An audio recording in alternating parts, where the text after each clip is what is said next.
20 years ago, Enterprise ending gave Star Trek the chance for a rebirth, but it took years. In May 2005, Star Trek Enterprise aired its finale, These Are the Voyages. And with it, the franchise that had dominated television for nearly 2 decades seemed to fade into silence. For the first time since 1987, there was no new Star Trek series in production. The cancellation of Enterprise marked the end of an era, but in hindsight, it also opened the door for a bold reimagining of the franchise. It just took years of uncertainty, disappointment, and reinvention before Star Trek truly found its rebirth. The end of the Berman era. By the time Enterprise reached its 4th season, fatigue had set in. The Next Generation era, which had birthed DS9, Voyager, and multiple films, had defined Star Trek for nearly 20 years.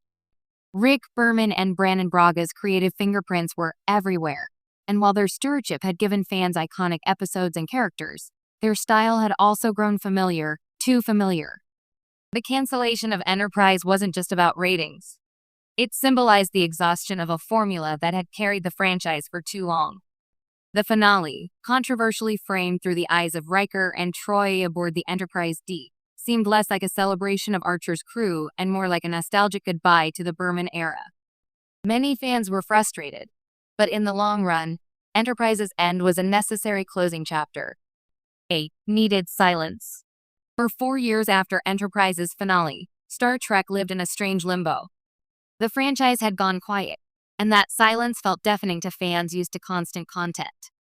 Yet that gap may have been the best thing to happen to Star Trek. Without weekly episodes filling the airwaves, the absence gave both fans and creators the chance to reflect on what the franchise really meant. Trekkies rewatched the classics, dissected canon, and kept the community alive through conventions, novels, and online forums. Meanwhile, Hollywood was forced to ask an uncomfortable question. If Star Trek wanted to survive in the new century, how could it evolve? The Abrams reboot? A controversial rebirth? The answer came in 2009 with J.J. Abrams' Star Trek.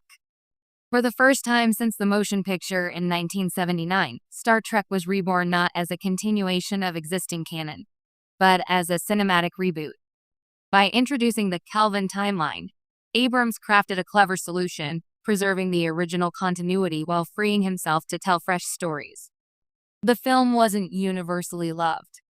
Some longtime fans criticized its action-heavy, lens-flared spectacle and argued it lacked the thoughtful, philosophical core of Gene Roddenberry's vision. But there was no denying its impact. Abrams' Star Trek brought in a new audience, revitalized the brand at the box office, and made Kirk, Spock, and Uhura household names again. Without the quiet years after Enterprise, it's doubtful Paramount would have taken such a bold gamble. The long road back to TV. While Abrams' films reignited interest, Star Trek's true heart has always been television. Fans didn't just want 2-hour blockbusters every few years. They wanted ongoing stories, philosophical dilemmas, and character-driven arcs. Yet it took another decade after Enterprise's end before Star Trek returned to the small screen. In 2017, Star Trek Discovery premiered on the newly launched streaming service CBS All Access. The show was divisive from the start, experimenting with serialized storytelling, darker tones, and radical redesigns. But whether fans loved it or hated it, Discovery proved something crucial. Star Trek could thrive in the streaming era. Its success opened the door for a whole new renaissance. The modern rebirth.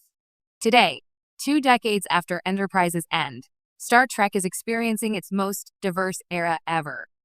Shows like Picard revisit beloved characters, while Strange New Worlds embraces episodic storytelling reminiscent of classic Trek. Animated series like Lower Decks and Prodigy expand the universe for both longtime fans and new generations. This creative explosion was only possible because of the risks taken in the years after Enterprise. The show's cancellation forced the franchise to reinvent itself. And though it took patience, experimentation, and more than a few missteps, Star Trek has finally emerged stronger, richer, and more varied than ever before. A farewell that became a beginning. Looking back, Enterprise's finale doesn't. Dex and Prodigy expand the universe for both longtime fans and new generations.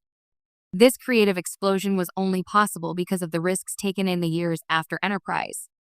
The show's cancellation forced the franchise to reinvent itself.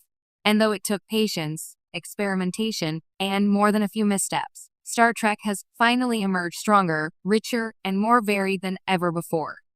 A farewell that became a beginning. Looking back, Enterprise's finale doesn't